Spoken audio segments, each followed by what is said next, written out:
Sure. I'm Jason Mans. I'm Kristen Mans. My name's Alicia Vosberg. I grew up around here. I was in Denver for a while before moving back in the fall, and I'm the general manager. First moved back from California to Bowling Green. We have always loved this building. Since I grew up here, since I was little, I've loved this building.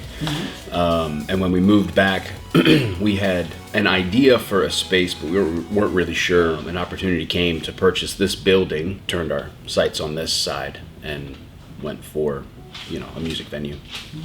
Playing in places like this for 15 years or 20 years, I've kind of made my career out of small cap venues, having been in some really awesome places that people love up and down the East Coast.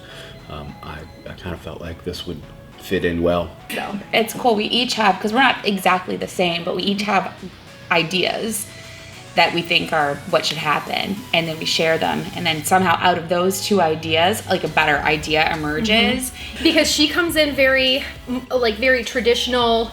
I come in real funky, and then we meet in the middle, and I really feel like we've kind of created Trad funk. I feel like it's been very influenced by personal experience. Been to the places that we've been to, you'd think that's a terrible idea. That's true. So when we open our next one, we have a lot of experience to pull from. Yes. Already have a running list of things that I would do slightly different. And one of the first things we did, build the stage, just because I felt like, for me, it made me excited, but we had a stage, and so we knew it was a music venue, and everything else kind of filed in around the stage. The venue changed drastically during the pandemic. We would have an event space here that was capable of having live music with a bar. We weren't planning on it being this beautiful at first, and then the pandemic happened, and we were kind of sitting here staring at it for a year and a half. We moved away and did anything and everything I could within this industry. I started working in restaurants when I was 17.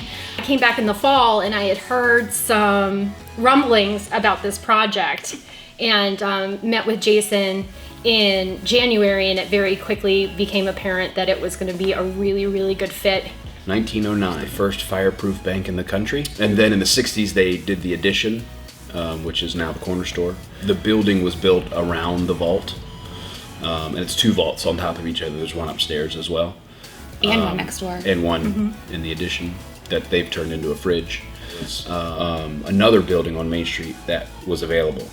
And we bought that, and we kind of fixed up, what needed fixing, and my office went in there. And that was really going to be the extent of my Bowling Green revitalization project, but I just really enjoyed the process, and I helped people find places for their businesses. I really enjoyed that partnership with the business owner, so it was something I'd never done before, but I really enjoyed.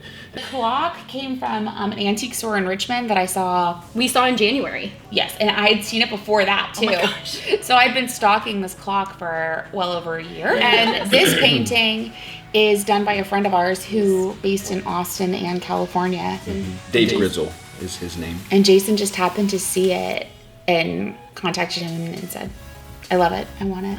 And that's because Salvador Dali was at Hampton Manor for a while, and we think that's a really cool aspect of Caroline County, which is why we have one of the a print of one of the paintings he did while he was here in Caroline upstairs. To highlight some of the things we think are cool about Caroline. Just honestly a place to come and hang out that's not Richmond or Mechanicsville or Fredericksburg. If you want to have a date night with your honey, or you want to just go and listen to some local talent that maybe you didn't know existed before this. Just really a space for the community to come together that everybody feels comfortable with, can get some awesome snacks, some really well-curated cocktails. Whiskey Revival will be opening weekend. They'll be on Saturday, the 6th.